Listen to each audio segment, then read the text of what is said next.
In our last two sessions, we discussed a letter from a woman who took issue with my saying, if you're unhappy in a relationship, you're always wrong. Specifically, she brought up the example of women abused by their husbands or boyfriends. I talked about happiness being our primary reason for being alive and also being a choice we make with each step we take. So when we choose to be angry and defensive, for example, or anything else that takes us away from our primary reason for being alive, we are wrong. I'm not saying that we're evil. We don't deserve to be beaten, and it doesn't make the people around us right. But what we're doing when we're unhappy simply doesn't work, just like it doesn't work when we try to make 2 + 2 = 5, which is why saying 2 + 2 = 5 is wrong. Same idea. Now, back to the writer of the letter. At the end of our last session, I posed a couple of questions that need to be addressed briefly. You brought up the example of an abused woman, and although I've suggested that she has many loving choices available to her, you might wonder, what if she's being physically beaten or even threatened by her husband or boyfriend with physical abuse? I have dealt with this subject in detail in at least a couple of other video coaching segments, but briefly, being loving never means being a doormat.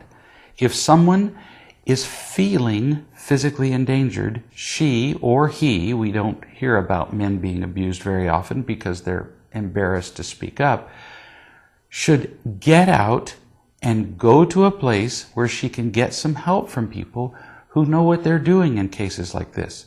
Domestic abuse agencies, shelters, whatever. Then, after the fear of violence has been thoroughly dealt with and the abuser has gotten some serious counseling, she and her partner, if she decides to stay with him, can begin to do some intensive work in real love. But you can't do much with real love while you're afraid for your life. Another important point, when I speak of choosing to be unhappy, some people might misinterpret me to be saying that this always involves making a conscious choice, as in the case of the abused woman you suggested, for example.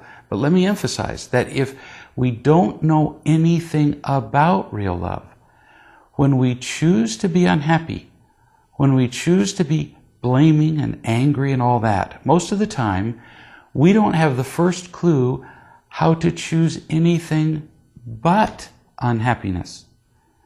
Without real love, all we've ever known is emptiness and fear and getting and protecting behaviors. So unhappiness is the only choice we can see. Sure, being loving and happy always exist as choices, theoretically speaking, somewhere out there in the universe, but if we can't see them, if we've never been taught how to make these choices, effectively, they become unavailable to us. It has become one of my principal goals in life to teach the principles of real love in such a way that people will be able to see additional choices, that they'll be able to choose accepting and loving and peace and happiness instead of fear and anger and all those other behaviors that have caused them such pain for so long. Now, back to something I said in our first session. I said that the statement, when we're unhappy, we're wrong, is right but incomplete. In our next session, I'll explain what I mean by that.